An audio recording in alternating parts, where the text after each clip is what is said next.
Bonjour à tous, c'est Jemio, je se retrouve pour une nouvelle vidéo, plutôt particulière sur la chaîne de Black Sniping parce qu'aujourd'hui il s'agit du recrutement de challenge.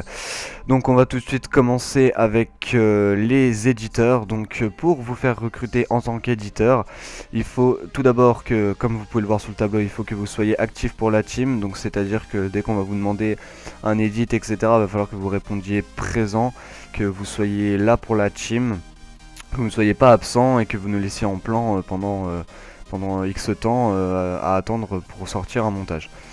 Pour se faire recruter, ça va être simple, il va falloir que vous nous montriez votre best edit de Call of Duty. Pourquoi votre best edit Votre best edit parce que ça va nous permettre de voir ce que vous êtes vraiment capable de faire quand vous y mettez à fond. Donc ça nous permettra de bien juger votre niveau d'édit. Il va vous falloir un rec obligatoirement, parce que ce soit pas les players qui soient obligés de rec les clips et de vous les envoyer ensuite, parce que ça peut compresser les fichiers et donner de la mauvaise qualité au clip par exemple. Et puis ce sera largement plus facile pour vous.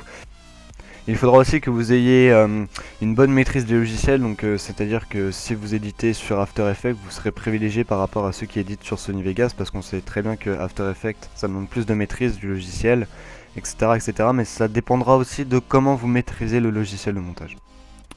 On passe ensuite aux players, donc on recrute deux types de players, les feeders et les trickshotters. Pour ce qui est des feeders, le clan tag pour le RC sera Z1.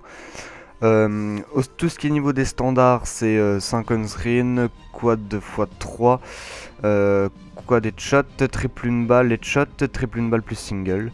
Il y a aussi les quad swap every time, 5 OS swap, et il me semble que c'est bon pour ce qui est au niveau des standards.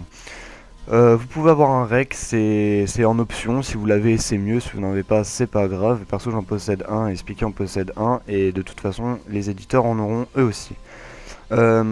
Pour les players, Skype par contre est obligatoire car on a une conversation de team sur Skype et ça va vous permettre de vous tenir au courant de l'actualité et des projets qui sont peut-être à venir.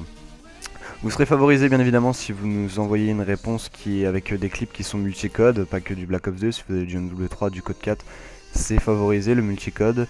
Et puis voilà, pour ce qui est des feeders, c'est à peu près tout.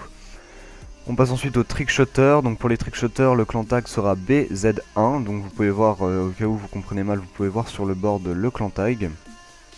Pour ce qui est au niveau des standards, ce sera 720 across the map, 1080 complexe et 1440 et 1800 clean. Pareil que pour les feeders, le rec est optionnel et Skype est obligatoire. Le multicode est favorisé, c'est pareil que pour les feeders. Ensuite nous recrutons un dernier type de personnes, ce sont les designers. Donc pour le RC des designers c'est à peu près pareil que pour les éditeurs, on va vous demander d'être actif pour la team, donc c'est à dire que dès qu'on va vous demander un logo, une bannière, une miniature, etc., il va falloir que vous répondiez présent et qu'on ne soit pas obligé d'attendre 1 voire 2 jours avant de pouvoir sortir la vidéo parce que vous n'avez pas été présent justement. Pour ce qui est du RC, on va vous demander un portfolio, donc un portfolio des meilleurs edits que vous avez fait. Et puis une bonne maîtrise des logiciels, pareil que pour les éditeurs, si vous maîtrisez la 3D et la 2D. Pour ce qui est de l'envoi des réponses, pour les players, on va vous demander de vous envoyer, alors si vous avez un app clip, vous pouvez nous envoyer l'app clip. Mais on va vous demander de l'upload sur YouTube et d'envoyer l'adresse de la vidéo YouTube au leader Speaky sur Skype. Pareil pour les éditeurs, on va vous demander d'envoyer votre meilleur edit, upload sur YouTube et d'envoyer le lien sur Skype à Speaky. Et pour les designers, votre portfolio, je sais pas trop comment ça fonctionne pour ça, mais si vous voulez l'envoyer directement sur Skype ou alors si vous avez la possibilité de le mettre sur internet, vous envoyez le lien sur Skype. C'est comme ça que les réponses seront envoyées, etc. etc.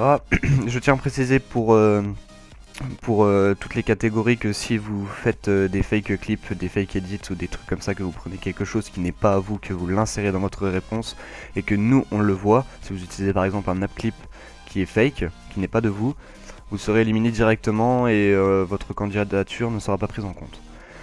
C'est à peu près tout ce que j'avais à vous dire. Je vous souhaite à tous good luck et on se dit à la prochaine pour un nouveau commentaire.